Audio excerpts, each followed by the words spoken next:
Hey, everybody, and welcome back to the Ruby Rogues podcast. Man, I miss doing this. It's been a little while. I'll give you all a rundown in a minute about what's going on. But yeah, today on our panel, we have Dave Kimura. Hey, everyone. And John Epperson. Hello. And yeah, I'm Charles Max Wood. So essentially what happened was the COVID situation with the schools.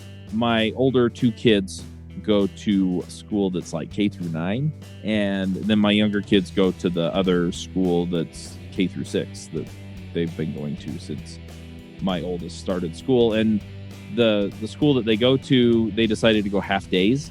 Every school did something different. It's probably not surprising to anybody who has kids.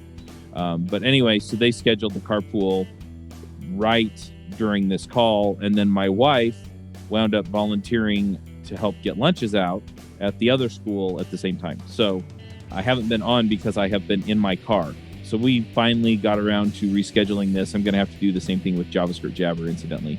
But they asked her to continue with lunches through the end of the year. And so, yeah, we picked a new time for Ruby Rogues is what's going on. So probably more than you wanted to know, but that's where I've been. I've been in the car.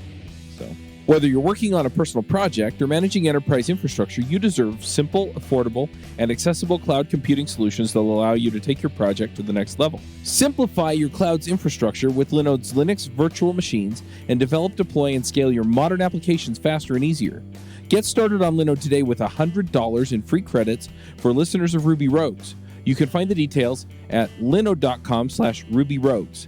That's Ruby Rogues, all one word. Linode has 11 global data centers and provides 24/7, 365 human support with no tiers or handoffs regardless of your plan size. In addition to shared and dedicated compute instances, you can use your $100 in credit on S3-compatible object storage, managed Kubernetes, and more. Visit linode.com/RubyRogues and click on the Create Free Account button to get started. anyway, I kind of set this one up this week just because I've been thinking about a lot of stuff. And we didn't have a guest scheduled for this week, so I thought I would just jump in and talk a little bit about this stuff. And just to give a little bit of background, so I started talking to folks and trying to figure out what they wanted from the different podcasts and what they were looking for and what they were struggling with. And one of the recurring things that keeps coming up is how to keep current, right? How to stay on top of all the things that are changing. And I think we're a little bit lucky with Ruby in that we're not frantically trying to keep up with what's going on in Rails or Ruby or anything else. Of course, we're going to have a big Ruby release here on Christmas, I think, is the rumor anyway. But yeah, so people keep asking me that. And then I ask them why, right? What's the outcome you're looking for, right? As far as keeping current. And people also have like JavaScript stuff to keep up on and stuff like that, right? Because most of us are doing web dev.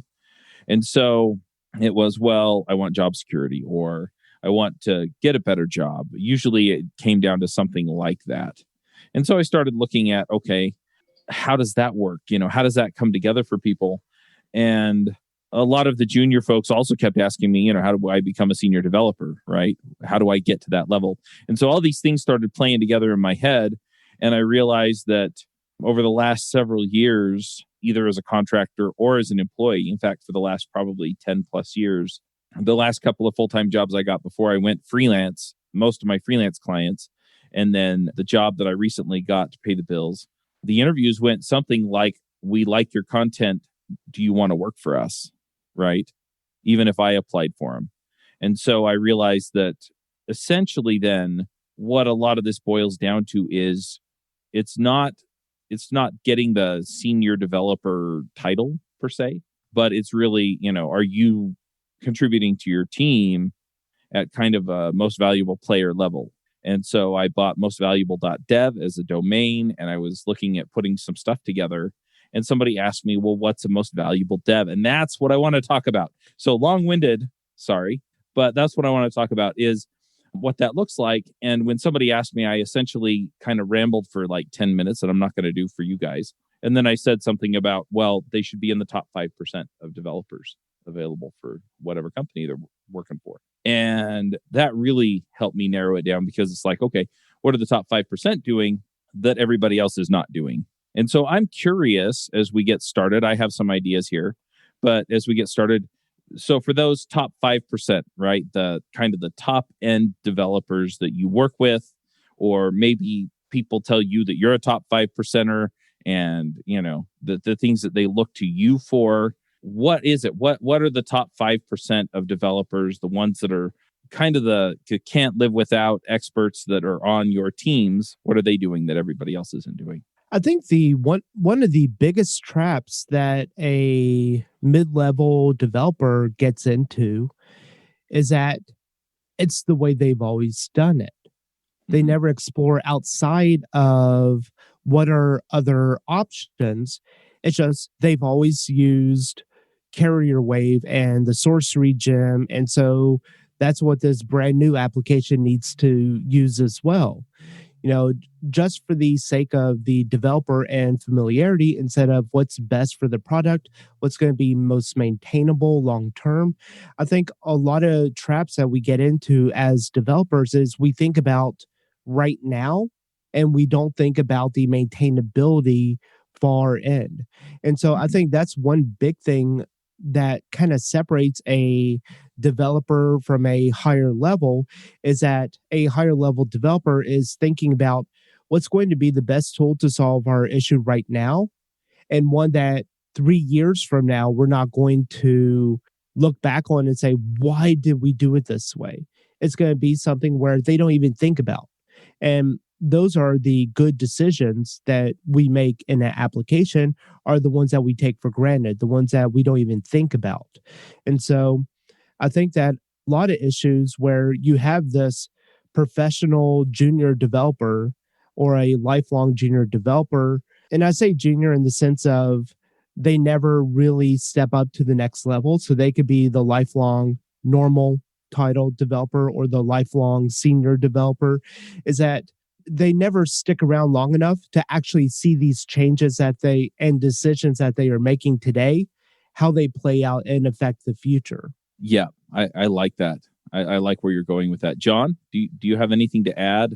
So I think one thing that I would say, so the first thing that I wanted to say is I definitely want to concur with Dave, though I've always described it a little bit differently to people. I always like to tell people that for me, you move sort of from being a junior to a mid-level when you sort of like in your bag of tricks, you have like one tool for just about every job there is, right? And then sort of for me, the demarcation between like the senior and the mid-level dev is kind of more like, hey, as a senior, we understand that there's a lot of different tools that I could be using for a job, and we understand and we've mastered the trade-offs between using those different tools. And so, I mean, this is total concurrence to what Dave is saying, right? Like as a senior, you kind of move as you begin to understand why I would use one of these tools and why I wouldn't. So for me, that's kind of like how I've always explained it. And that helps me also to better recognize people that are, for me, that helps me to recognize people that are moving from that mid-level to that senior and the junior to the mid-level thing, because you can more proactively see that kind of effort going on by somebody. But yeah, but separately, there's like a ton of different hangups that you can have, right? There are so many like flaws. For me, I think it's more interesting to look at, for me in particular, I think it's like more interesting to look at like, as far as like what makes you a senior dev, sort of like those positive aspects. So there's a lot of things that we associate with being a senior dev, like maybe you mentor people or maybe you output a lot of code, but I don't think any one of those things makes you senior in and of themselves. I think you need some sort of mixture. I guess I never really thought about it from like most valuable dev standpoint. And I, over the course of this conversation, like that's been kind of polluting my thought space. So my apologies for all that, guys, because I think it's an interesting take, because it kind of fits like how I've associated with, which is like, I always want to see, before I like look at somebody as being a junior, somebody sort of creating like an identity for themselves, like they're going to be good at these things, and typically they also know what their weaknesses are and they're okay with that, and then they like find a way to solve for that.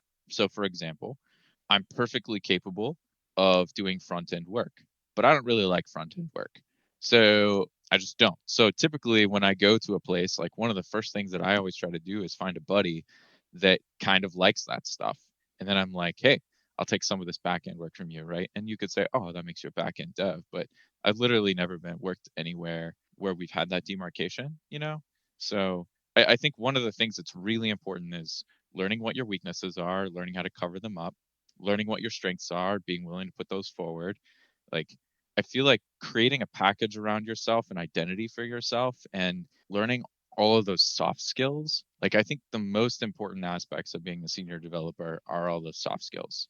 You're just a strong, from my perspective, I feel like you're just really a strong mid-level dev when you're like, look, I put up tons of code, but that's like all I do. Great, that's fine. Like that, we need people that contribute a lot of stuff, but I feel like it's all of the soft skills that like turn you, that like kind of push you over the edge into senior most of the time. That's just where I like come from, and I know that that's also not the definition. I mean, the definitions are different in different places. Yeah.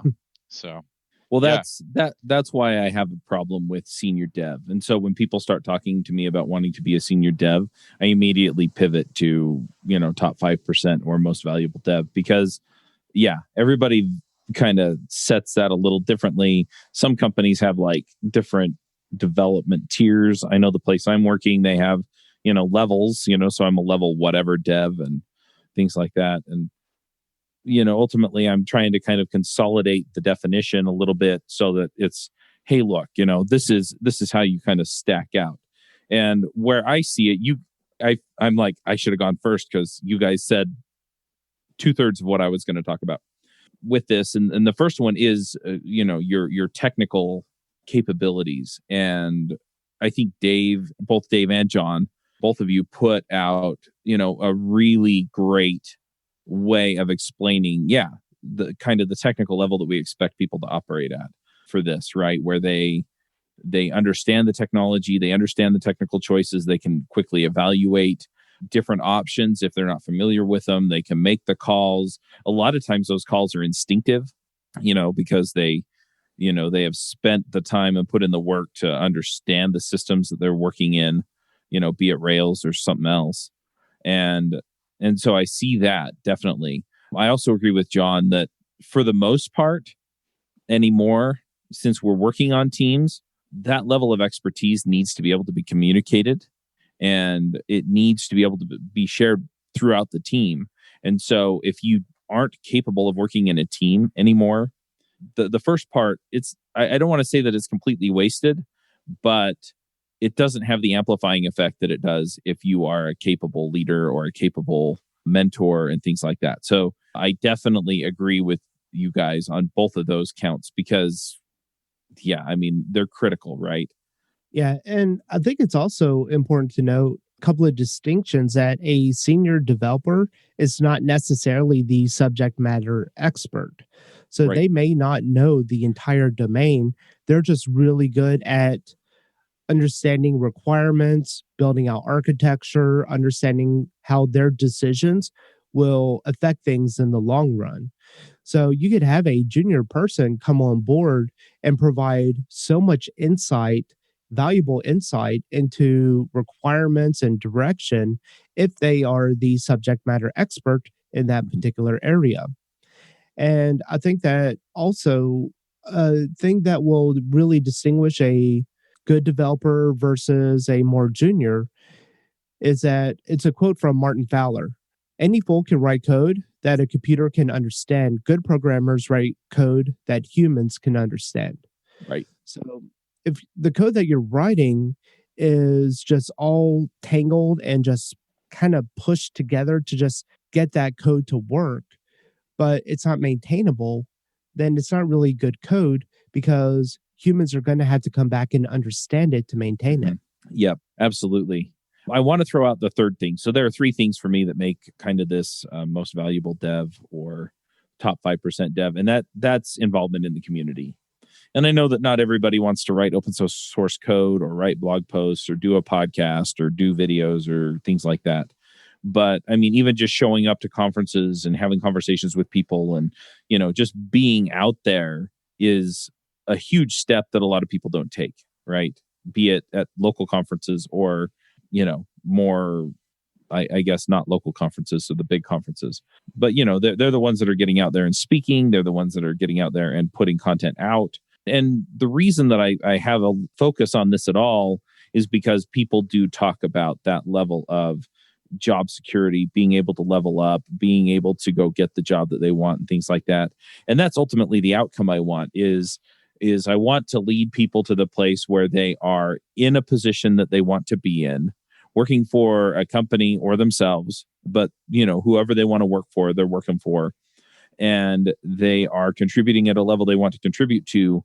And then that is feeding back into the rest of their life so that they have the freedom to go do whatever else it is that they want to do. Right. So if it's, raising kids and, being there for all of their kids' stuff, or if they want to go surf on the weekends, or they want to travel the world, or whatever else, right?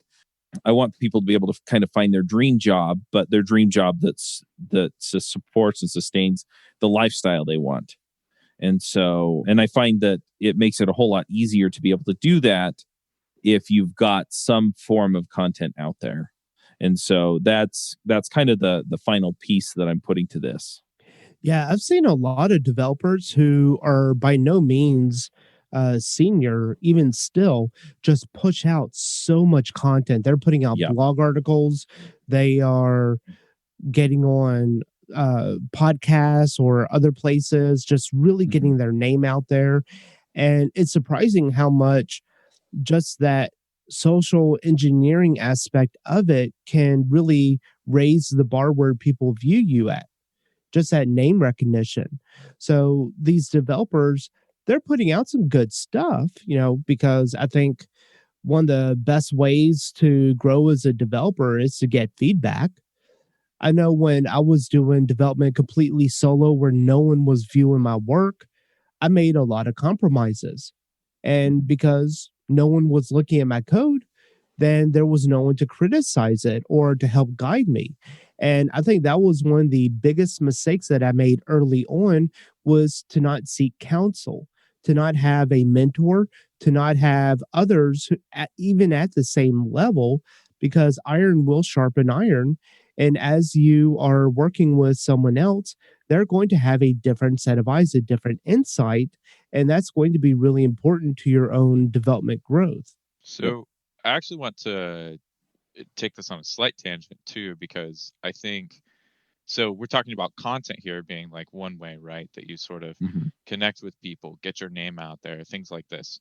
I'm probably the least prolific content wise of the three of us, but there are other ways to do this too. So you noted, hey, iron sharpens iron, right? So one of the things that I used to do a while back, before Charlotte Devs existed even, is I used to go to like all these meetups. And people in my town knew who I was and gave me respect, despite the fact that at the time I had basically no content to my name.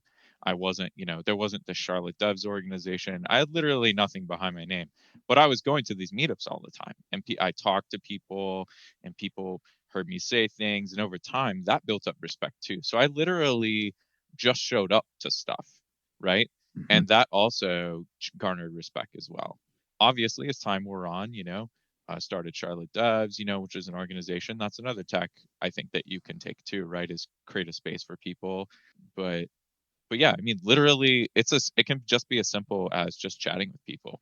And I was also going to mention one of the things like I have found as I've mentored other people is that I develop respect for my mentees over time. So I wonder how much of that happens as well, that finding a mentor can create some of that. I was trying to think as we were talking along about other ways that you could do similar types of things without necessarily, because not everybody's a content creator. Those are just ones that popped up to the top of my head. Yeah, definitely. I mean, and I'm glad you brought up the meetups as an example, because we need people at the local level just as much as we need people at kind of the global level. And a lot of times those are going to be the people that are, they're mentoring people. They're getting to know people. They're solving problems for people, because a lot of the people at kind of the higher level, they feel like they're out of reach a lot of times. And so I'm much more comfortable after the meetup walking up to somebody and saying, hey, I'm struggling with this. How do I learn it? Or hey, that was a great talk. I want to use this at work. How do I do it? As opposed to some of the other things. And there are workshops, like I said, local conferences, there are code camps that all tend to happen locally. And then you brought up organizations, and a lot of these organizations will have a Slack channel or a forum or an email list or something like that where you can participate there. And again, you can become well known and prolific locally by participating in some of those. And so as you help more people out, as you make more of a contribution or just ask good questions, a lot of times that will lead you down the path of getting a little further along within the community than you would have otherwise. And I do want to circle back to the topic that we were discussing before with the junior kind of versus senior, is that one strange thing that I found is that not always will a senior developer or the best developer on the team be the person leading the team. And that can be a real struggle because there's going to be tension.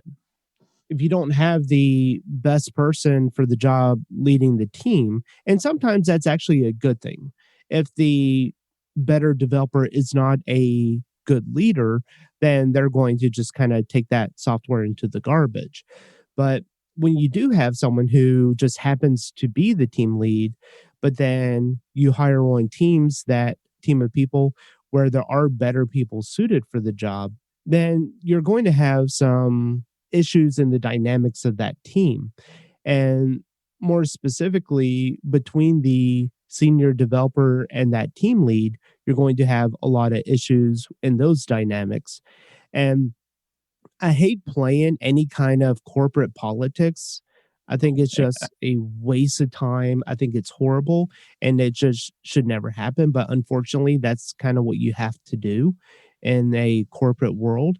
But I think trying to keep your focus on the code, what's best for the business, what's best for the team, is always going to not only protect you, but it's also going to be better in the long run because one, you were backing your thoughts with intelligent and factual things that can be shown as this is the way we should be doing it versus what this team lead who's not as good of a developer is saying that we need to bring this in because we did this at my last job and my last job, turned out fine.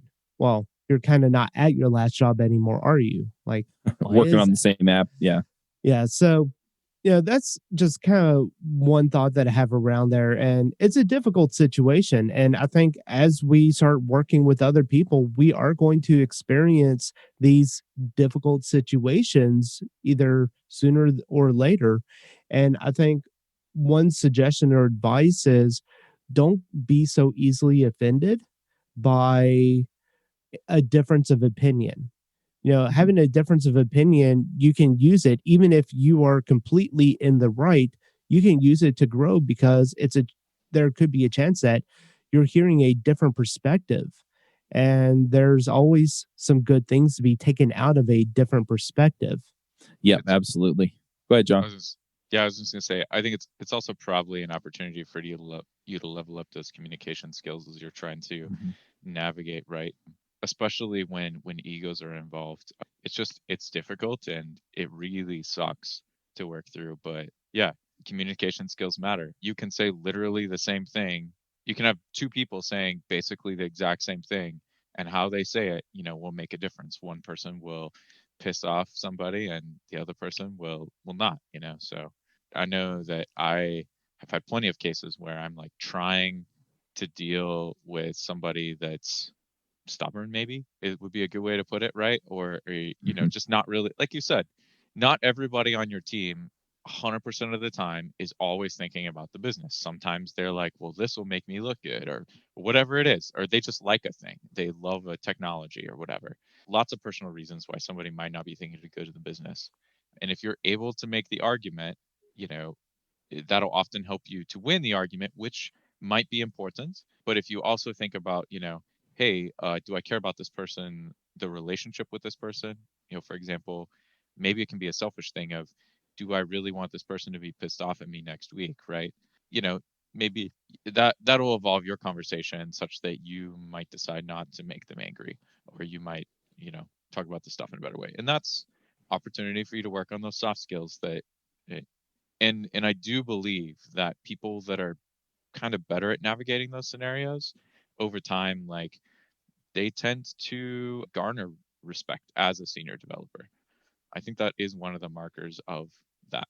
Yeah. Well, and what we're speaking to, and I think you've both alluded to this, is that leadership skills and technical skills are not necessarily the same skill set, right? And so your ability to manage up, manage laterally, and manage downward. There's a terrific book, by the way, called The 360-Degree Leader, that talks about all of this stuff and walks you through a lot of this stuff. I'm trying to remember who the author is, and I'll probably just look it up and tell you in a minute. But I mean, that's the deal, right? And so you may be a great team lead and may not be the most technically qualified person on your team, right? But then you've got to be willing to accept the responsibilities that come with your leadership role, and at the same time defer in the areas that you don't have the expertise in or don't have as much expertise in. And not necessarily defer in the sense of just let them have their way, but again, lead the conversation and keep things focused on how do we succeed at what we're doing. And if you can do that, then that's a big part of being this kind of a developer. Yeah, in a team game, right? Yep. It doesn't really matter if you are literally the best developer that has ever existed if you can't get the project across the finish line. And when you're playing a team game, it's typically because it's something that's much bigger than a single person can get done themselves. Mm-hmm. So if you're a really amazing coder, but you like kind of, stomp on everybody else around you, right?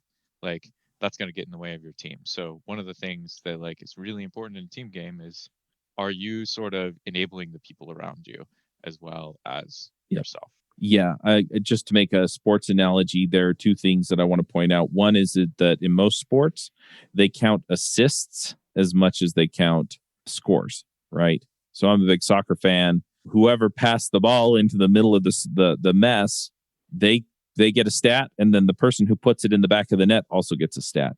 The other thing is that if you're playing the role of the coach, you're not going to score any goals, right? But your job is to make sure that the team is winning the game. Sports. All right. I'm going to push us a little bit to a little bit different place.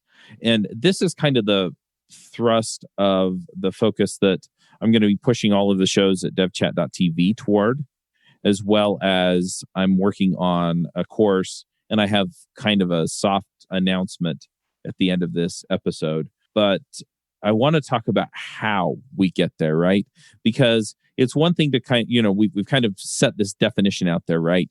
Top 5% developer needs to be able to do these things or have these skills, or, and I don't even know that they necessarily have to have all of them, but they're going to exhibit a lot of them, right? But how do you get there, right? So let's say that I am this mid-level person, or I don't even know how to evaluate where I'm at. Or maybe I'm a junior person and I'm stuck at this job and I don't know where the opportunities are to even grow, learn, or move up. I mean, how do I get from here to there, right? What kinds of things should I be doing to move myself along this path so that I can be that top 5% developer? I feel good about the contributions I'm making to the team. I feel good about the contributions I make to the community. And I have this job that is working for me as much as I'm working for it. I mean, watch any kind of movie where the main actor is, just been discovered, and then by the end of the movie, they are the Kung Fu master. So, think Karate Kid. So you have Daniel LaRusso, if you like the old ones, where he's just this little kid getting beaten up all the time. And at the end of the movie, he's taking down the kids that were beating him up. It didn't just get from start to finish. There's a journey. So don't miss out on the journey. And I think that's one of the biggest things. It's important to keep focus on the end result, what the outcome is supposed to be, but don't miss each step in between. because you lose a lot of valuable lessons if you try to jump ahead. And one of the very first things that happened on Daniel Russo's path to growth is a mentor. He had a trainer, someone who wanted to help him and someone who wanted to see this person grow. So I think having some kind of mentor that you can ask questions and get feedback, and even when the feedback might hurt your feelings, to know that this person is trying to help you grow into a next level developer or ninja. So you're Code saying I need ninja. a montage. Well, that's funny that you say that, though, because I think a lot of times we kind of envision that montage, right? Instead of all of the work, right? So we see Daniel-san waxing the car, but we're not sitting there for hours watching him wax every car, right? We're not there every time when he's, going to the beach with Mr. Miyagi and, doing whatever work. We just kind of see outtakes. And I think a lot of times we get this idea in our heads that we're going to have a montage growth trajectory instead of realizing that he was out there on the beach every day. He was, he spent hours and hours and hours painting the fence. Anyway, John, what were you going to say? No, I mean, first I wanted to make my joke, but make your joke. Sorry, I killed the joke. No. I said the montage thing. That was it. Oh, okay. But no, I get requests from people all the time, it randomly, right? And they kind of go a little bit like this. They're like, "Well, hey, how do you do this thing, right? Or how does this thing work?" And I say, "Well, here's a basic understanding, and that'll get you pretty far." And so maybe they immediately sense there's more to it, and they were like, "Well, is there a 5-minute video that I can watch that explains everything so that I can just consume that and understand it, right?"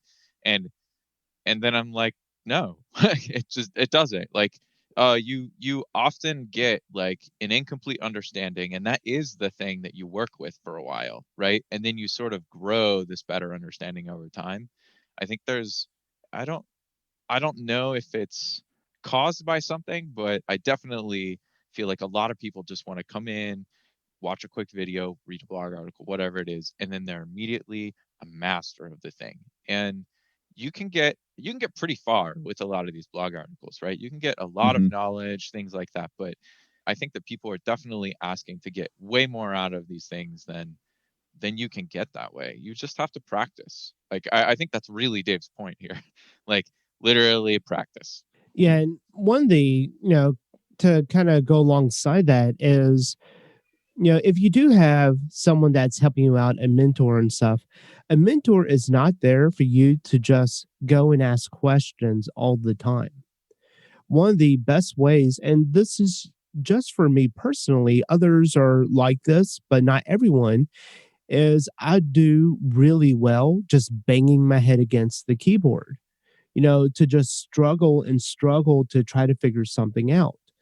And always get it figured out. So it's not like that it is an impossible situation to resolve, but having that time of going through the 99 ways to find out how not to screw in a light bulb to then finally figure out the one right way to do it. It's a learning experience that now 99 ways not to do something. And I think that if you just go to a person who is giving you the answer, like, oh, you just need to do it like this, they don't go too far into, here's the 99 ways that you don't want to do it. Number one, you probably tune out because you don't want to hear the 99 ways. You just want to know this one answer. So having that time on yourself to struggle and to really, get your rubber duck out and explain it to the duck, here's what I'm doing. Here's it's not working. You're not going to just sit there and tell the duck, my code's not working. It's not working. Like, well, you have to explain to the duck, like, what's going on? Like, what approach have you tried? What are the things that you're trying to do? What are you thinking about? What's going on in your head? Explain it, read it out. And I think that's the issue I see with a lot of more junior developers right now, is that they want that montage, as you were saying, Chuck and John, that they don't want to go through all of the effort that it takes to really learn the stuff. They just want the answer and then they will move on. The problem with only getting the answer for that particular issue is that you're not getting any of the theory, you're not getting any of the in depth background knowledge around it in order to then be able to adapt it to the next problem that's very similar, but it's just tweaked a bit differently.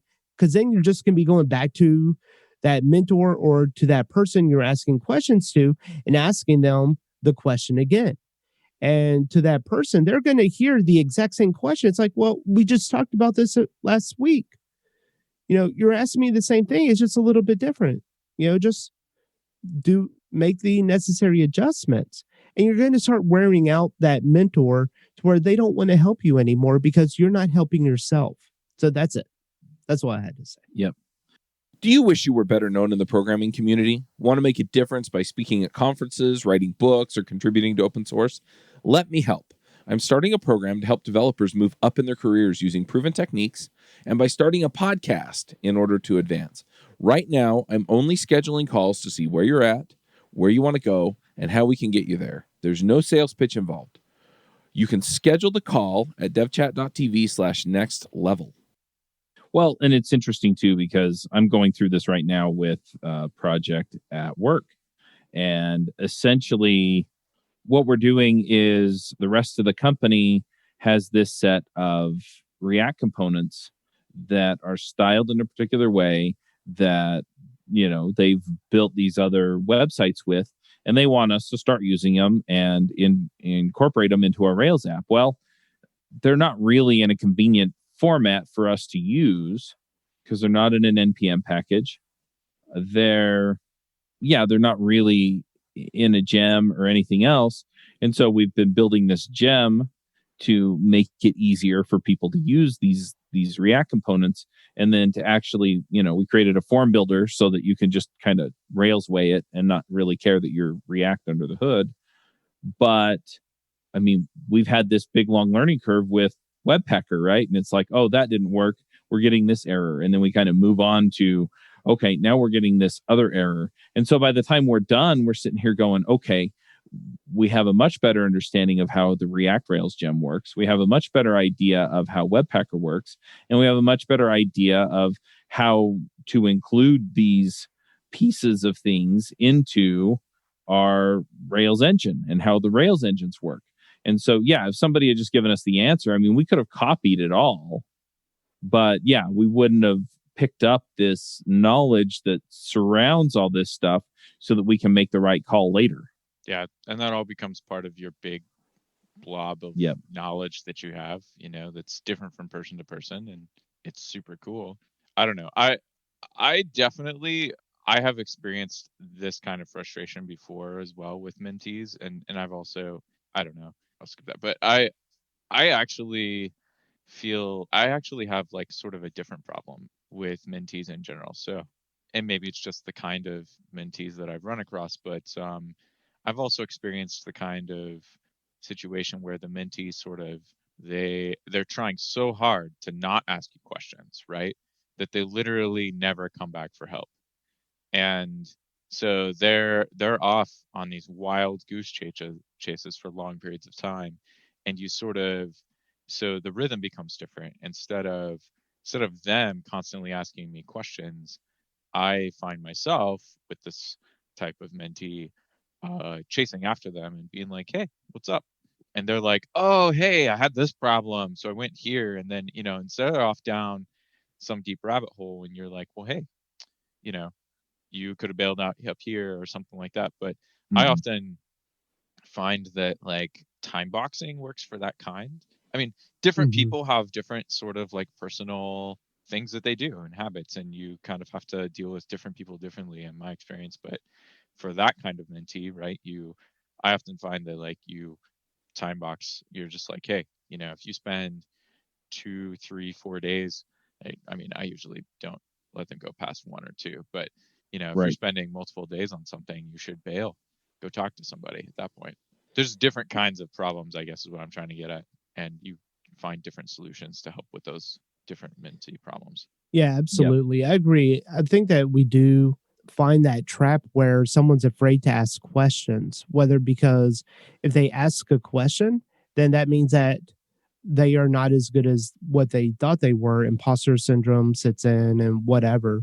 And I think that's something that we need to get over. I get it. I get into that trap myself where I have an issue. I can't figure it out. And, being able to humble yourself enough to ask a question or say, I need guidance. No, I don't want the answer. I just need guidance. That's something that you can't read in a book. It's something that you have to, learn how to do. And when you do go to ask questions, make sure that you know what you were wanting, what the outcome is. Don't just say something's not working. Know the issue well enough to be able to explain it clearly. Speaking of rabbit holing, I feel like we're kind of rabbit holing on this mentoring thing. Great discussion. Yeah. I love it, of course. But I think the point is that mentoring others, as well as being mentored by others, is a good way to level up. I think both aspects give you some stuff. I know I, for one, as somebody who spent most of their career, especially the early part of it, with no mentors whatsoever, and have only gotten mentoring late in my career, I really wish that I had gotten mentoring earlier in my career. It's been super helpful these past few years, and I really wish I had done it sooner. So I definitely always highly recommend that to people. And it's good to find a mentor outside your organization, but you should be able to find one inside your organization. If your boss or the manager you report to is not technical enough to mentor you, they still have probably some valuable information to share, but you should look for someone else to help guide you, to help build you up. Because a lot of times, as we are working on code for a company, you can't really share that code outside the company. So you need to find someone internal that can help shape and mold you. Yep. Yeah. And it doesn't have to be the same person either. Mhm. And it's funny because, especially from my earlier career, listeners to this show have met my mentors, right? My first job, I was working with Nate Hopkins and got to be really good friends with Eric Berry. And then after I worked with Nate for a while, I wound up working with David Brady. And I worked with him for a year. And then we've actually, collaborated on some other stuff off and on. And so, yeah, it's interesting just from that standpoint of, okay, I kind of was put in a position where I worked with Nate. And so I got to be mentored by him. And then, as things moved on, I was mentored by other people. And I've also found that the podcast and going back to the community idea, the podcast early in my career, Ruby Rogues will be 10 years old in May, right? I got mentored by James and Josh and Avdi and David and anybody else we had on the show, right? And so I could go and find those mentors. Before that, I was doing the Rails Coach podcast, and I talked to James, talked to Greg Pollock, who actually mentored me on podcasting. And so and maybe it was just one-offs with some of these folks, right? Where we did an interview and that was it. But I had the opportunity to kind of learn some of these things from some of the best people at them at the time. So it doesn't have to be all at once. It doesn't have to be the same person. It doesn't have to be somebody you work with. And you can create these opportunities too by doing different things, whether it's contributing to open source project that somebody you want to be mentored by works at, right? Or whether it's doing a podcast and you just talk to them, or, any of these things work. And so it's just a matter of figuring out how to get in front of them and make it worth it to them. Yeah. Right. So we're all senior developers now, right? Mostly consider our hosts that way, right? Even the ones that are like, well, I've only been doing this for a year or two. I see them leveling up so quickly because they're talking to a lot of times the best people in the field and learning in those ways. So, yeah. It was a joke, but, I found my biggest struggle is that I am my own worst enemy, whether it is me trying to figure something out or my lack of attention to something or my lack of focus on the task at hand. I'm not saying that you have to work day and night in order to become a good developer. You just have to have good focus and to not stray off. You'll still get there. It'll just take you longer. Yeah, I think there's a balancing act, right? So you have to do some amount of demonstrating of your skills for the purpose of getting a good job and things like that, right? But really, at the end of the day, to be a good developer, you need a touch of, if not a lot of, right, humility and the ability to understand what you're not good at. And so I mean, that's just a struggle that like we all work with, separating the resume and interview self, right, sort of, from the person that shows up to collaborate with other people. Yeah, because you don't want to be thinking that you're the best. You also, at the same time, don't want false humility, because that's how you end up in the place where you have, imposter syndrome and all that kind of stuff. So it's a dance, and it's really hard. And I think that most people struggle with some aspect of it or another, and that's normal. And I would also say don't be intimidated by others because, number one, if they are above you in a development level perspective, they've been where you were. But also, just as an example, all of the Drift and Ruby videos that I put out, these are not just I want to record this episode, so I just go in and do it. I do a lot of research for every single episode on what is going to be the best information to share with the listener. So it's not something that I just whip up and do. And same thing for blog articles. They don't just start typing away and then the issue, the blog article's done with all this code that they just hand wrote right there on the spot. A lot of research went into it. So all of these people who you may look up to and stuff are putting in a lot of effort and time in their research to then show you the final draft. It's that, Daniel Russo at the beginning of the movie and the ninja Daniel Russo at the end. That's the process that we go through when we publish out content. It's not just a quick take and we're done. Yeah. Well, the other thing is, he went to the tournament and he didn't win the tournament in one bout, right? He had to go fight each round. And that's, I like what you're saying, Dave, because yeah, I mean, each stage takes some work. Each stage takes some prep. Each stage takes some research. And at the end of the day, I mean, you kind of pick some battles and you go and you fight one and then you fight the next one. And, you learn and you overcome and you level up. And yeah, it doesn't all happen at once. And so, yeah, if you're looking at being the next DHH, that's fairly intimidating. But DHH leveled up one stage at a time, just like everybody else. One other thing I want to talk about here just before we wrap up is we've kind of focused on leveling up on the technical skills, but what about those soft skills? The teamwork skills, the communication skills, the leadership skills. There's not really technical documentation for that. There are great books out there, I will say, and that's kind of where I've learned a lot of this. But do you guys have other recommendations for learning these, practicing these, leveling up in these, that kind of thing?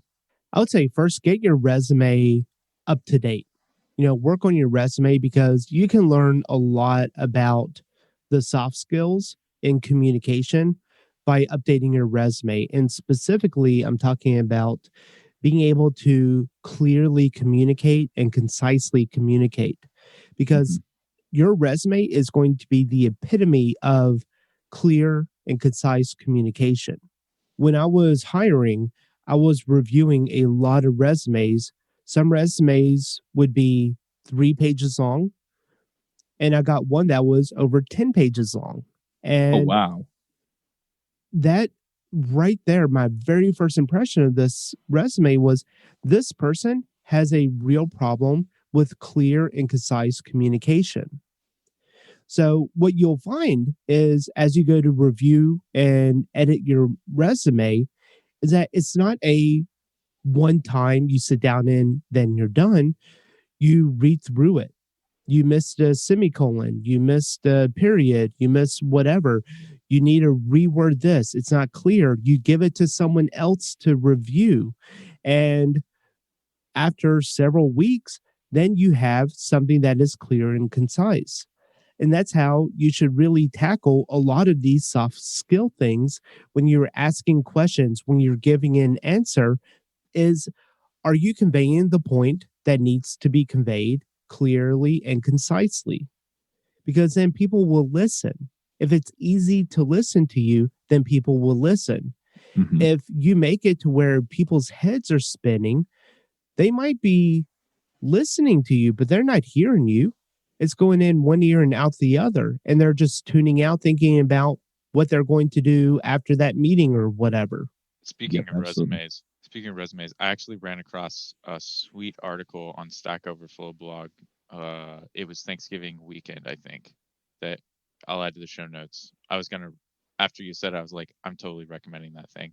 It was probably, I don't know. I've always struggled to give people a resume guide that I think will actually help them, because I think most resume guides are full of like either vagaries that, people really can't wade through. If they're asking me questions about how to improve their resume, they already didn't understand these vagaries, right?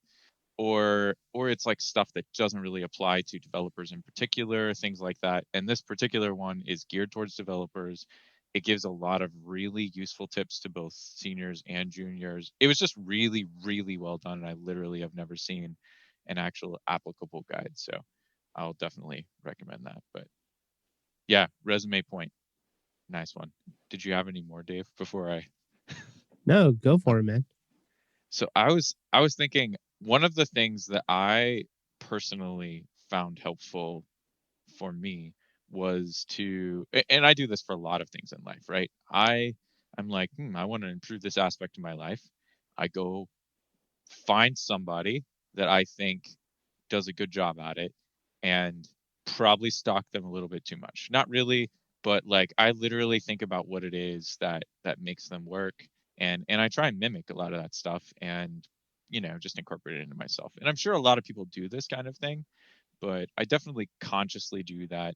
It is definitely a process that I recommend when you're like recognizing something is not, where you want it to be, right? So if you want to be like a senior developer, I mean, invite them to beers, talk with them all the time, get one of them to be your mentor, like do the things that give you the opportunity to watch them and or just like hear them talk a bunch, learn more from them. Yep. One other thing that I'm going to throw in on that, John, is a lot of folks, what they wind up struggling with. And the reason that I started by talking about, what is kind of a top 5% developer, what's a most valuable developer, is that they don't have a clear idea what they want, right? They don't have a clear idea where they want to end up.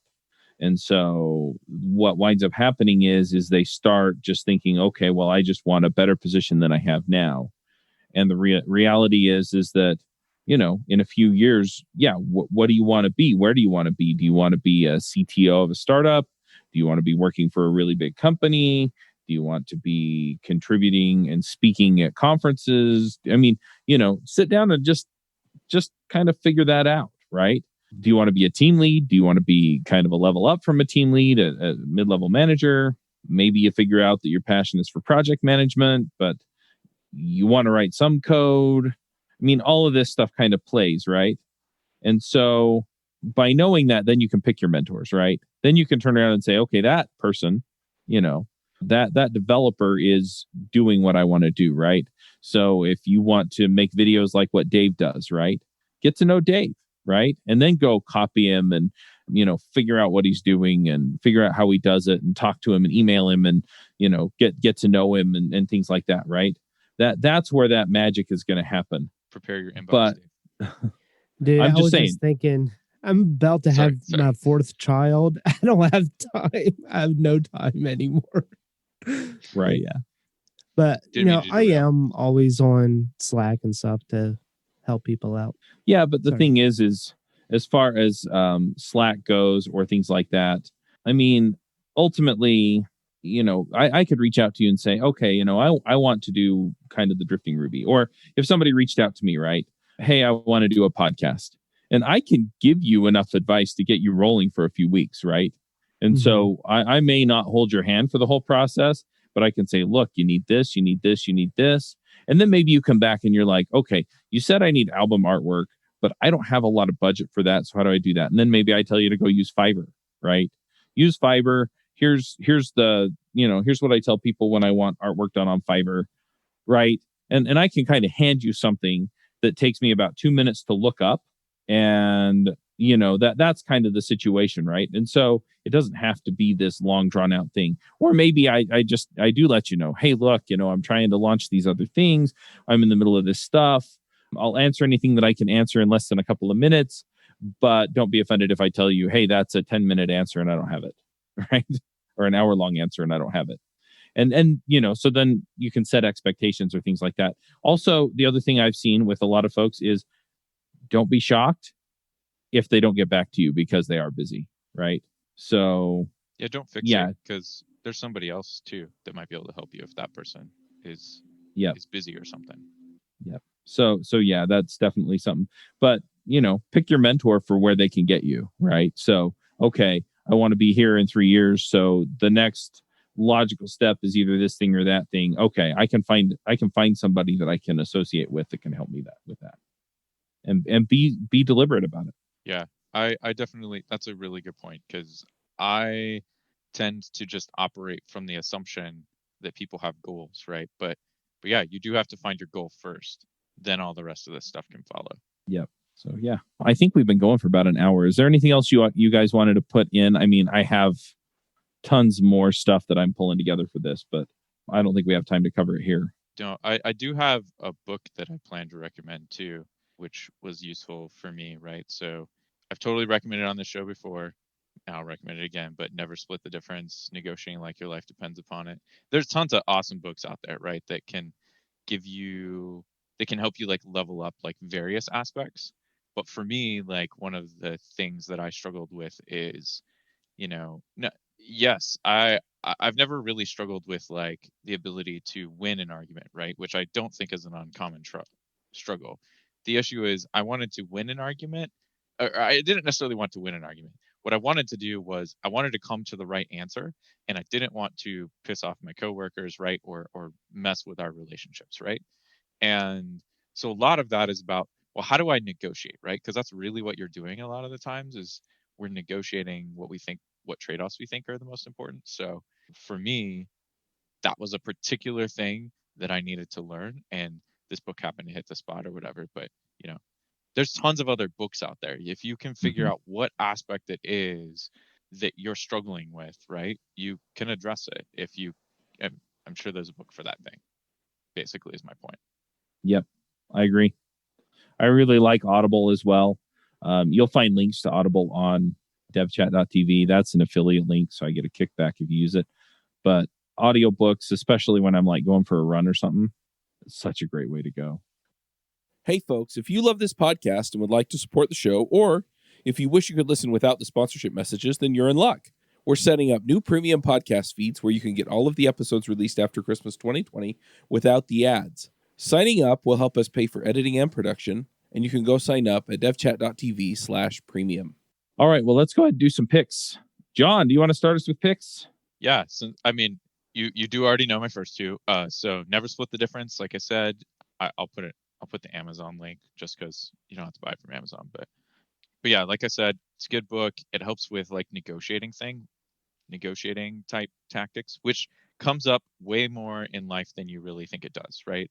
Especially as developers, one of the things that you're doing that requires negotiation all the time is when you're trying to decide between, maybe two gems or something like that, right? You're having an argument about architecture. You're negotiating with your fellow developer there, right? And depending on what your goal is, whether you want to win the argument, if that's the most important to you, or whether you want to walk away with both parties being happy, there's probably a tactic in this book for you. So it was helpful for me, and it changed how I thought about negotiations in general. I would also say that, if you're a freelancer too, that's actually why I got into this book originally, before discovering that it had applications to other aspects of my life. So it's also useful there. So that's pick number one. Second one is the resume guide that I mentioned earlier. It was fantastically awesome. So definitely, if you want to brush up on your resume, go check it out. And then lastly, so I haven't had Scotch Pick in a while, but I recently got a hold of Nika Yoichi. So if you're somewhat familiar with Japanese whiskey, you may be aware that, like, if you don't live in Washington State, you basically can't get Japanese whiskey in the US. It's not exactly that bad, but it's just hard. And Nika in particular has kind of been out of stuff for a while. So I'm probably butchering the name. So, if you guys have suggestions, let me know. But yeah, anyway, I picked it up. There's a reason why it's out. It's not the best whiskey I've ever had in my entire life by any means, but it's different. It's very unique. It is like, anyway, it's a lot like other Japanese whiskeys, flowery. It's got some citrus stuff in it, but it's very unique from what you're getting from Scotland. It's obviously very unique from American whiskeys. Cool. Those are my picks. I was going to say, I don't think Japanese are really too well known for whiskey. That is a new-ish thing. It's a couple decades now, I think. But yeah, ever since I want to say it was 5 to 10 years ago that they basically landed like best whiskey in the world over Scotch, right? And then all of a sudden everybody wanted it. So it's been a craze for the past 5 years. Yeah, among people that drink whiskey, I guess, I assume. Yeah, cool. Dave, do you have some picks?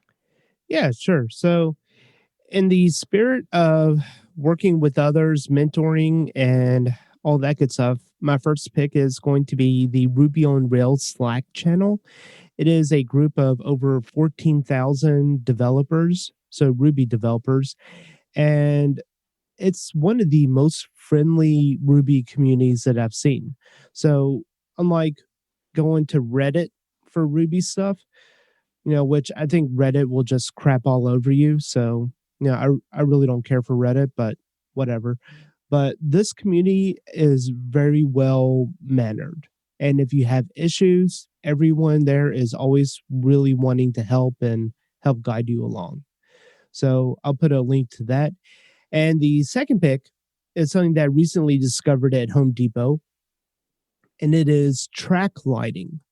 So up above behind my desk, I have some track lighting that I installed that put the Philips Hue bulbs in. And I had no idea that track lighting worked the way it did. You essentially have a rail that you just install, and it carries the conduit. So it has conduit in it that you can then just twist and snap in compatible light bulbs or the light fixtures and then screw in your light bulb. Coolest thing ever. So I had no idea they work like that. I thought I was going to have to do a whole lot, get very specific things. And it was just a one evening, wanted to do it, went to Home Depot, grabbed the stuff, did it. It was a very enjoyable experience. But, for those who don't know any kind of electrical stuff, a conduit is basically carrying the electricity. So if you're not careful and you stick your hands in there while that thing is hot, then you will shock the crap out of yourself. So just wear gloves, hire a professional. This is not a DIY advice, but if you're comfortable with electricity, then go for it. Awesome. Very cool. I'm going to throw in a few picks of my own. So I mentioned one of them is the 360-Degree Leader. That's by John C. Maxwell. He has a whole bunch of leadership books, and I've read like 2 or 3 of them, and they are all excellent, the ones that I've read. So I love that book. And then Dave actually started talking about, and then I think we kind of derailed onto something else, but there's another book out there called The Hero's Journey. And I'm trying to remember who the author is on that. I'm going to open up Audible and have a look while we're talking. But it's basically kind of the 3-act structure that you're used to in movies. And it basically walks you through that. And yeah, people are very familiar with that. In fact, I have a few people in my life who understand it to the degree that they like spoil every movie that you watch with them. But yeah, it's okay. It's The Hero with 1,000 Faces by Joseph Campbell. And yeah, I mean, it basically just breaks it down. And this is like the 3-act flavor that you get out of like the Divine Comedy. I mean, it's been around forever, all the way up to our current, movies and things like that. And yeah, if you kind of look at yourself as the unknown person that gets pulled out of the Shire, or whatever, right? You definitely get some idea of this is a journey that we all understand well. And yeah, you kind of have to go walk down the road or down the trail before you wind up getting all the way to the mountain where the dragon is hoarding his gold. So I'm just going to throw that out there as well. But yeah, I've really, really enjoyed that as well. Just kind of getting an idea of how people work through that. Another book that I read recently that I've really liked is Story Brand by Donald Miller. And it's kind of got a lot of the same elements, except it's much more focused around how you help people perceive you or your business in his case, because he's talking about business branding. But yeah, I really, really enjoyed that one as well. So what'd I do? I bumped something on my phone because I'm holding it while I'm talking because I look stuff up on Audible. But yeah, so he walks you through how you want to approach it, how you want to set up your website, things like that. And so if you're kind of on the end of, okay, I want to put together some content, or I want to build my reputation one way or the other, it's a terrific way to kind of figure out how to frame what you've done and who you are so that people can connect with that, if that makes sense. So anyway, those are my picks. And yeah, we'll wrap up here. Thanks, guys. This has been a really, really great discussion.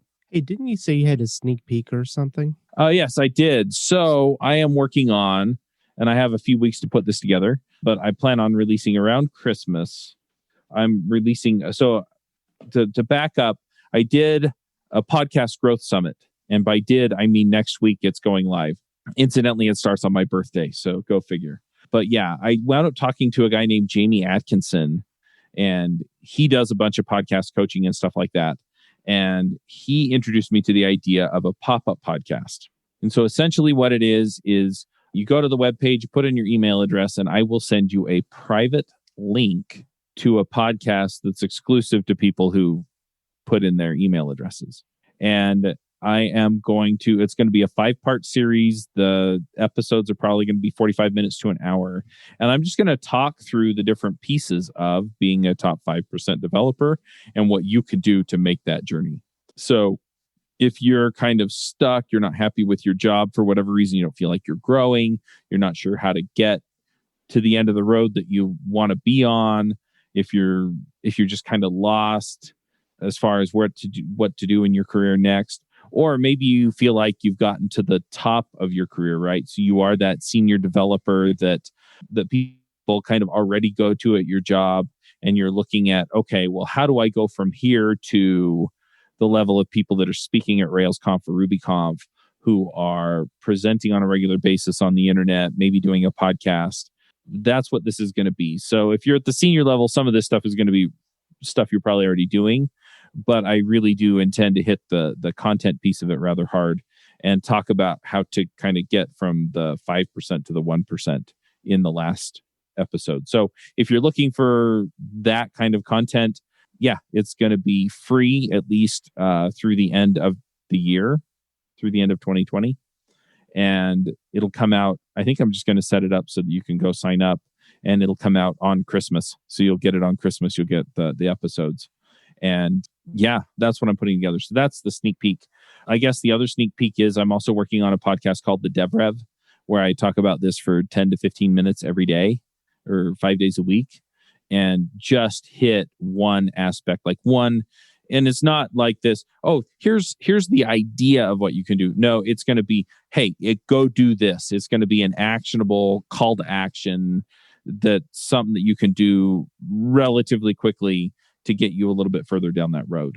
So, I mean, for a week, I might do something like, okay, you need to launch your podcast. Here's day 1, and here's how you do it in 5 to 10 minutes. Here's day 2, right? And so it all builds on each other. Some of it's just going to be stuff where it's like, hey, go figure out what your next project is in this area, right? And then we just give you an actionable, okay, go set up the GitHub repository, go set up the README, go do this, right? Or on leadership stuff, it's, go talk to the people that work under you and get their feedback on how you can do better. And here's one actionable thing that you can do. That's what I want to do, is I want to give people a homework that they can go do, that they can go level up on every day.